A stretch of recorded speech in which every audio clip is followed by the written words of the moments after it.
Ma'am हम ना legal पढ़ लेते हैं बट हमें ना पैसेजेस सॉल्व करने में बहुत टाइम लगता है। We often take up to 10 minutes 12 minutes 15 minutes एक पैसेज को पढ़कर एंड 5 क्वेश्चंस को सॉल्व करने में। कोई न्यूमेरिक नंबर हो सकता है, कोई सेक्शन नंबर हो सकता है, कोई आर्टिकल नंबर हो सकता है, कोई नेम ऑफ द एक्ट या कोड या स्टैट्यूट हो सकता है जो आपसे पूछा जाए। आपने जब पैसेज पढ़ना है तो वहां पर पैसेज में 3 चीजें हो सकती हैं। फर्स्ट, हमारे क्वेश्चंस में आने की प्रोबेबिलिटी हो सकती है। कोई प्रिंसिपल हाईलाइट हो रहा है, कोई फैक्ट हाईलाइट हो रहा है, कोई इलस्ट्रेशन मिल रहा है, कोई एक्सेप्शन मिल रहा है। ये सारी चीजों को आपने Hi everybody, how are you guys doing today? I hope आपकी प्रिपरेशन अच्छे से चल रही है। I've received a lot of queries कि यार मैम हम ना लीगल पढ़ लेते हैं बट हमें ना पैसेजेस सॉल्व करने में बहुत टाइम लगता है। We often take up to 10 minutes 12 minutes 15 minutes एक पैसेज को पढ़कर एंड 5 क्वेश्चंस को सॉल्व करने में। अब इफ दिस इज यू या you resonate with this thing तो मैं आपके लिए लेके आई हूँ एक ऐसा सोल्यूशन जो आपको हेल्प करने वाला है इस प्रॉब्लम से निकालने के लिए। अब क्या करना है, आपने ये ध्यान रखना है। सबसे पहले जब भी आप लीगल पैसेज पढ़ोगे, हो सकता है पैसेज ऐसा हो which is familiar to you, आपने पढ़ रखा हो, स्टैटिक का पोर्शन हो या करंट का पोर्शन है but you are aware about the topic. दूसरा ऐसा सिचुएशन हो सकता है where you have no idea, absolutely कोई आइडिया नहीं आपको कि पैसेज क्या कह रहा है, कौन सा कंसेप्ट है, आपने कभी नहीं पढ़ा हो उसके बारे में। अब how would you go about in both the situations, आज उसको डिस्कस करते हैं। सबसे पहले अगर मैं बात करूं ऐसी सिचुएशन की जहां पर आपको आइडिया है, वहां पर आपको फिर भी ध्यान से पैसेज पढ़ना पड़ेगा। क्या करना है आपने, सबसे पहले जब आप पैसेज पढ़ना स्टार्ट करते हो अपने दिमाग से कंसेप्ट निकाल दो that you just have to skim through the passage. ऐसा नहीं करना है, आपने वर्ड टू वर्ड ध्यान से पढ़ना है, एक ही बार पढ़ना है बट अटेंशन अपना सारा उस पैसेज पर देना है। एक एक वर्ड आपको कहीं ना कहीं किसी क्वेश्चन में हेल्प करने वाला है। इस फैक्ट को अपने पास में क्लियर रखना कि ऐसा कभी भी हो सकता है कि आपको बोला जाए कि ये चीज बता दो, एंड बिलीव इट कि वो पैसेज से ही आएगा आपके पास में। सेकेंड थिंग, आपने जब पैसेज पढ़ना है तो वहां पर पैसेज में 3 चीजें हो सकती हैं। फर्स्ट इज द प्रिंसिपल, कि लॉ का प्रिंसिपल क्या है, क्या लीगल प्रिंसिपल है जिस पर वो पूरा पैसेज बेस्ड है। दूसरा हो सकता है उसमें कुछ इलस्ट्रेशंस हो, कुछ एग्जांपल्स उसमें मेंशन हो या कोई केस लॉ का नाम मेंशन हो जिससे वो पर्टिकुलर लीगल प्रिंसिपल जो है या तो इलैबोरेट किया जाएगा या फिर हाईलाइट किया हुआ होगा। थर्ड हो सकता है कि उसमें कोई एक्सेप्शनल सिचुएशन के बारे में बताया हो, कोई कंट्रोवर्सी के बारे में बताया हो या कोई डायलेमा को हाईलाइट किया गया हो। ये तीनों ही चीजें आपको कहीं ना कहीं उस क्वेश्चन के फैक्ट्स के अंदर मिल जाएगी। अब जब हम लीगल पैसेजेस पढ़ते हैं तो लीगल पैसेजेस में से आने वाले किस तरीके के क्वेश्चंस होते हैं। सबसे पहले होता है सिचुएशन बेस्ड क्वेश्चन, जी आपने पढ़ा पैसेज एंड उस पैसेज पर बन गई एक फैक्चुअल सिचुएशन जिस पर आपको वो लीगल प्रिंसिपल अप्लाई करना है या एक्सेप्शन अप्लाई करना है या इलस्ट्रेशन अप्लाई करना है और अपने आंसर तक, डिजायर्ड आंसर तक पहुंचना है। दूसरा हो सकता है असर्शन रीजन टाइप का क्वेश्चन, जिसमें देखा जाता है कि आपने पैसेज की रीजनिंग को कितने अच्छे से समझा है, not just the principle but the reasoning behind the particular passage. तो असर्शन एक स्टेटमेंट होगी जिसका रीजन या तो सपोर्टिव होगा या नॉन सपोर्टिव होगा, या हो सकता है असर्शन और रीजन में से कोई एक फॉल्स और कोई एक ट्रू हो सकता है दोनों फॉल्स हो, दोनों ट्रू भी हो सकते हैं। ये हैं असर्शन रीजन टाइप के क्वेश्चंस। कुछ टाइप के क्वेश्चंस ऐसे भी होंगे जो डायरेक्टली फ्रॉम द पैसेज होंगे, एग्जैक्टली जो स्टेटमेंट पैसेज में दी हुई है वही स्टेटमेंट आपसे क्वेश्चन में पूछ लिया जाएगा। कोई न्यूमेरिक नंबर हो सकता है, कोई सेक्शन नंबर हो सकता है, कोई आर्टिकल नंबर हो सकता है, कोई नेम ऑफ द एक्ट या कोड या स्टैट्यूट हो सकता है जो आपसे पूछा जाए। तो ये 3 तरीके के क्वेश्चंस हम जनरली देखते हैं कि पैसेज से पूछे जाते हैं। There is also a fourth probability जहां पर वो आपसे एक्सपेक्ट करेंगे कि इस टाइप का क्वेश्चन तो आपको आता ही होगा। अगेन रिमेंबर द फैक्ट कि क्लैट आपसे लॉ में कभी भी इस तरीके का कोई क्वेश्चन नहीं पूछेगा जिसके लिए आपको प्रायर लीगल नॉलेज होनी जरूरी है। Why do you study law before CLAT exam is कि आपको असिस्टेंस मिल पाए उस पैसेज को जल्दी पढ़ के समझने की। अगर आपको ऑलरेडी अवेयरनेस है उस पर्टिकुलर टॉपिक के बारे में या फिर आपको एक प्रायर नॉलेज है अगर उस टॉपिक के बारे में, that would only help you. उसके अलावा आपको कोई भी मदद नहीं मिलने वाली है। तो पैसेज जब भी आप पढ़ोगे तो आपने अपने दिमाग में ये चीज़ रखनी है कि इसमें कोई प्रिंसिपल होगा, इसमें कोई इलस्ट्रेशन होगा और इसमें कोई एक्सेप्शन भी हो सकता है, जो मुझे याद रखना पड़ेगा, जो मुझे ध्यान से पढ़कर समझना पड़ेगा इन ऑर्डर टू इंश्योर कि मैं एक ही बार क्वेश्चन पढ़ूं एंड एक ही बारी में I reach to the correct answer. जब आप ये कर लोगे, इसमें नेक्स्ट स्टेप आता है, सेकंड स्टेप है कि क्वेश्चन को पढ़कर ये आइडेंटिफाई करना कि पैसेज में कहां पर कौन से लॉजिक पर फिट हो रहा है ये particular question. Third important step है हमारे पास में कि आपने एलिमिनेट करने हैं ऑप्शंस में से जो रॉन्ग ऑप्शंस हैं उन्हें। अगर आप अच्छी तरीके से एलिमिनेट कर सकते हो ऑप्शंस को, it would be easier and convenient for you to reach the correct answer. कभी कभार ऑप्शंस बहुत क्लोजली रिलेटेड होते हैं एक दूसरे से। आपने पैसेज को कितने अच्छे से पढ़ा है, that will help in determining कि आप क्लोजली रिलेटेड ऑप्शंस को कितने अच्छे से एलिमिनेट करके करेक्ट आंसर तक पहुंच सकते हैं। इसी चीज का एक लाइव डेमो करते हैं। आइए मेरे साथ में पढ़िए एक पैसेज और लेट अस डिटरमिन कि हम एक पैसेज जो शायद आपने पढ़ा हो, शायद आपने ना पढ़ा हो, शायद आपने करंट लीगल में उसका टॉपिक समझा हो मुझसे, हो सकता है आपने ना समझा हो। इन सारे ही सिचुएशंस को रखते हुए आइए समझते हैं एक पैसेज, उससे रिलेटेड करते हैं कुछ 2-3 क्वेश्चंस सो दैट हमें समझ आए कि इस टाइप के क्वेश्चंस को अटेम्प्ट कैसे करना है। I have brought to you today a legal passage with some questions और I am hoping कि आपको उस कंसेप्ट के बारे में ज्यादा नहीं पता होगा, तो it would be a newer concept for you as well as it would also ensure कि अभी जितनी भी हमने टिप्स बात करी हैं वो एक्चुअल लाइफ में कैसे प्ले करने वाली हैं। चलिए, so let us see this particular passage जहां पर हम बात कर रहे हैं। हमारा डायरेक्शन सबसे पहले क्लियर होना चाहिए। डायरेक्शन में हमें लिखा गया है कि 5 क्वेश्चंस हैं भाई इस पर्टिकुलर पैसेज से, तो हमें ये अब समझ आ गया कि हमें इतने ध्यान से पढ़ना है कि 5 क्वेश्चंस इसी पर्टिकुलर पैसेज से पूछे गए हैं। सबसे पहले स्टार्ट करते हैं कि ये पैसेज कह क्या रहा है। Let us read and understand कि पैसेज कहना क्या चाहता है। ओके, सबसे पहले हम बात करें the Supreme Court of India in Ivan Rathinam versus Milan Joseph. तो यहाँ पर हमारे पास में एक केस का नाम आ गया है कि इस पर्टिकुलर केस में यहाँ पर हमें कोई तो एक लैंडमार्क चीज बताई गई है या फिर कोई एक कंसेप्ट जो है वो सिखाया गया है। तो हमने ये देख लिया 2025 का है, रीसेंट लैंडमार्क जजमेंट है ये हमारे पास में, ठीक है। यहाँ पर they have addressed a pivotal issue regarding the presumption of legitimacy under section 112 of the Indian evidence act 1872। यहाँ पर उन्होंने क्या बात करी है, प्रिजम्पशन ऑफ लेजिटिमेसी। आपने चाइल्ड जो है वो जायज औलाद है, ये चीज कोर्ट प्रिज्यूम करके चल रहा है। ये हमें एक एक्ट हमें पता है, इंडियन एविडेंस एक्ट का सेक्शन 112 इसके बारे में बात करता है। उसके बाद वो कह रहे हैं and its relationship to paternity, fatherhood establish करने के लिए ये सेक्शन जो है वो बहुत इंपॉर्टेंट रहता है। अब this provision establishes a legal presumption that any child born during the subsistence of a valid marriage is the legitimate child of the husband.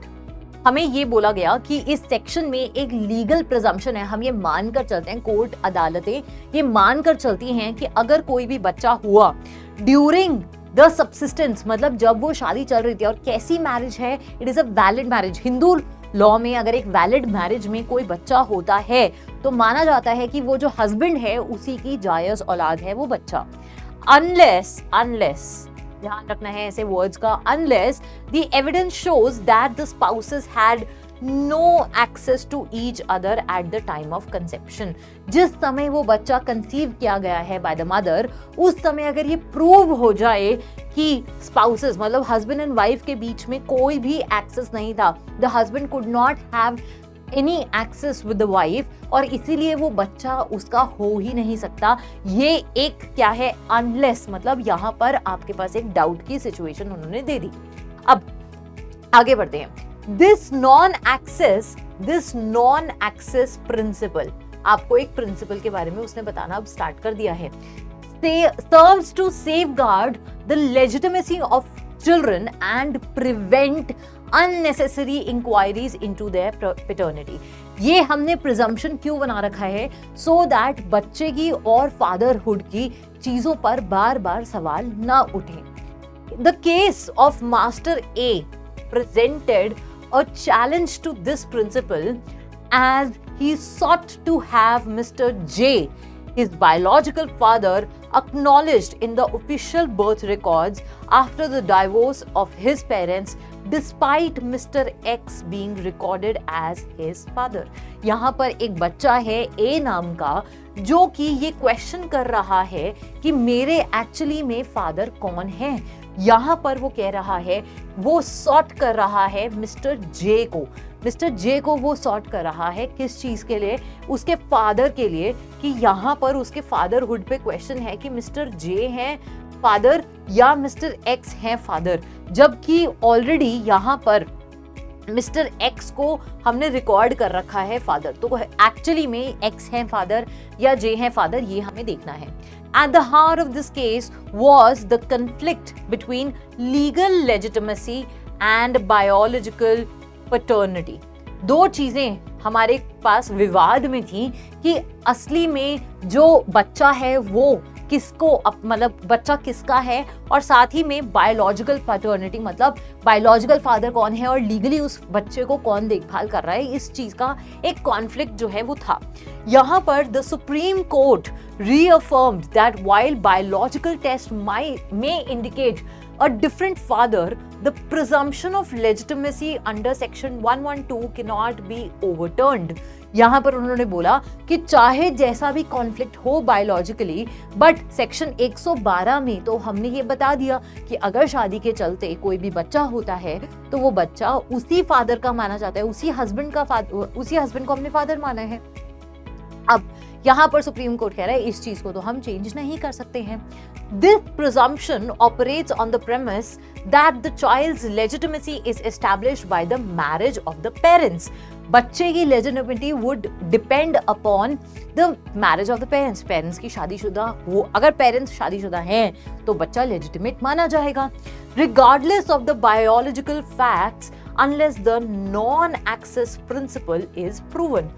हम ये मान कर चलेंगे कि उस मैरिज से होने वाला बच्चा उसी माँ बाप का है जब तक क्या ना प्रूव हो जाए। अगेन द प्रिंसिपल, कौन सा प्रिंसिपल? नॉन एक्सेस का प्रिंसिपल, ठीक है।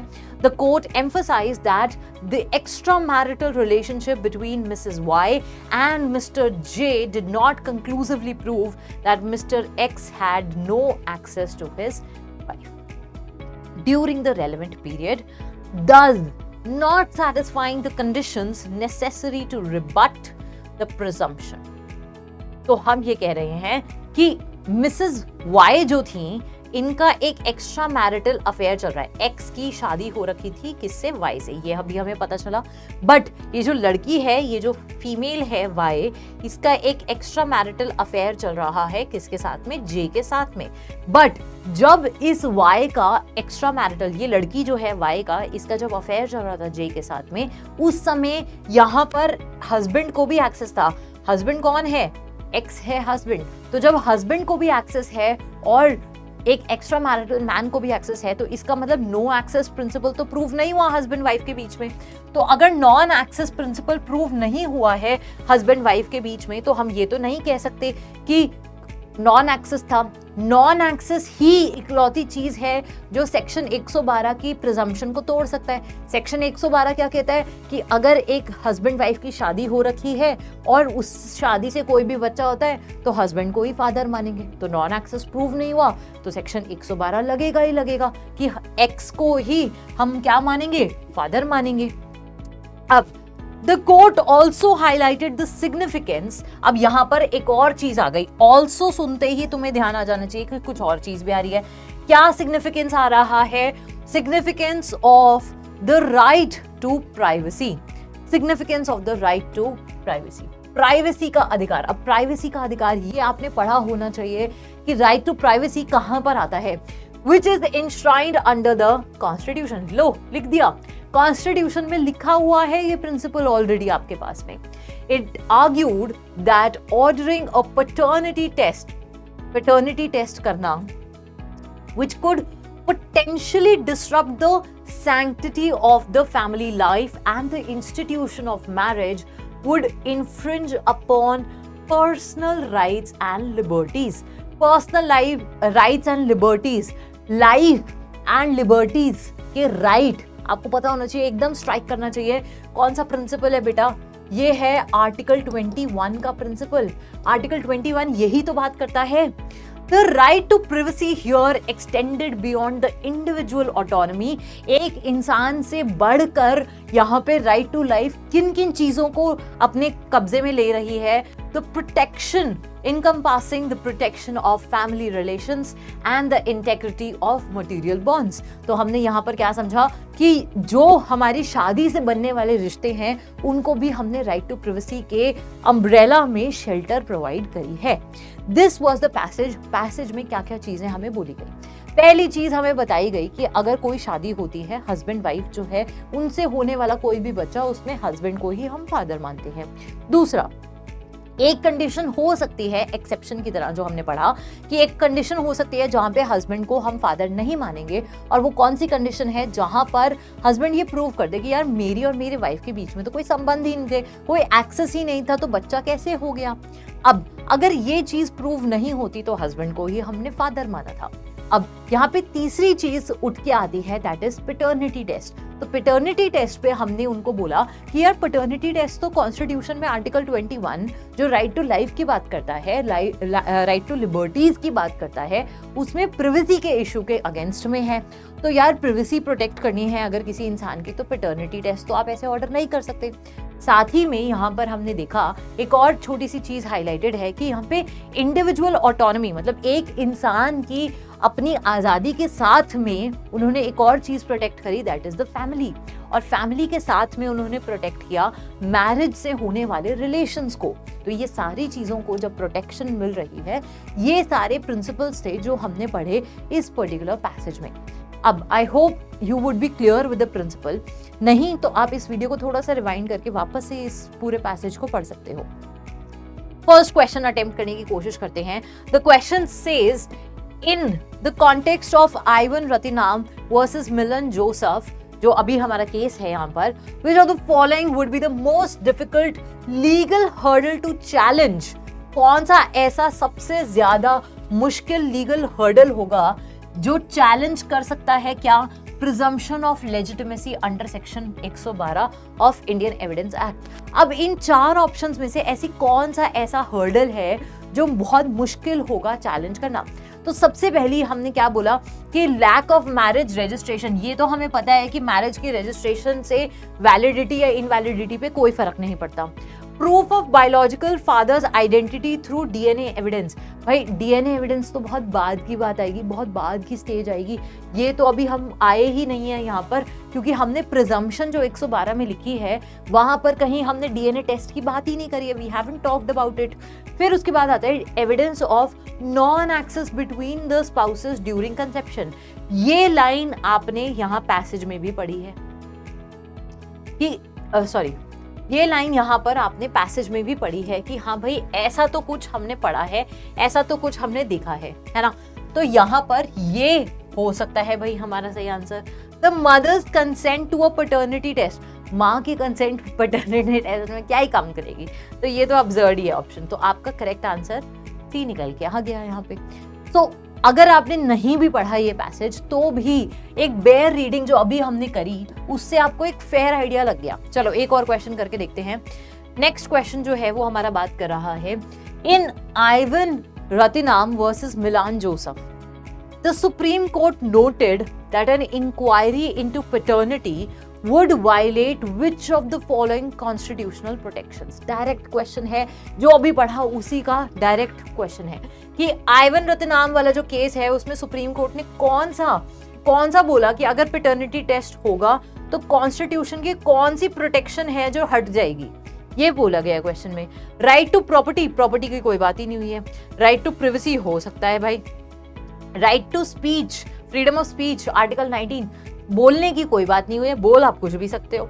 Right to equality under article 14, यहाँ पर अनइक्वल बिहेवियर तो कोई हो ही नहीं रहा है। तो यहाँ पर हमारे पास में एक ही करेक्ट आंसर आया, that is right to privacy. तो this was just an example for you कि आपने कैसे अटेम्प्ट करने हैं इस तरीके के क्वेश्चंस। आपने पैसेज पढ़ना है, उसमें से हाईलाइट करना है जो जो पॉइंटर्स आपको इंडिकेट कर रहे हैं या तो प्रिंसिपल या एक्सेप्शन या इलस्ट्रेशन या फिर आपको ऐसा दिख रहा है कि यार इससे रिलेटेड कुछ हमारे पैसेज में, हमारे क्वेश्चंस में आने की प्रोबेबिलिटी हो सकती है। कोई प्रिंसिपल हाईलाइट हो रहा है, कोई फैक्ट हाईलाइट हो रहा है, कोई इलस्ट्रेशन मिल रहा है, कोई एक्सेप्शन मिल रहा है, ये सारी चीज़ों को आपने पैसेज में ध्यान से पढ़ते हुए चलना है। एंड देन जब आप सॉल्व करेंगे क्वेश्चंस को, it would be very easy for you to solve such type of questions. आप प्रैक्टिस करते रहिए इस टाइप के क्वेश्चंस के लिए, सो दैट आप कम टाइम में ज़्यादा अच्छे से पढ़ पाएं। बट इम्पॉर्टेंट पार्ट यही है कि आपने सबसे पहले पैसेज को स्किम नहीं करना, एक कर्सरी व्यू से नहीं देखना है, आपने इन डेप्थ रीड करना है, word to word, comma to comma, starting से फुल स्टॉप तक। ठीक है, thank you, all the best, and I will see you with the next video.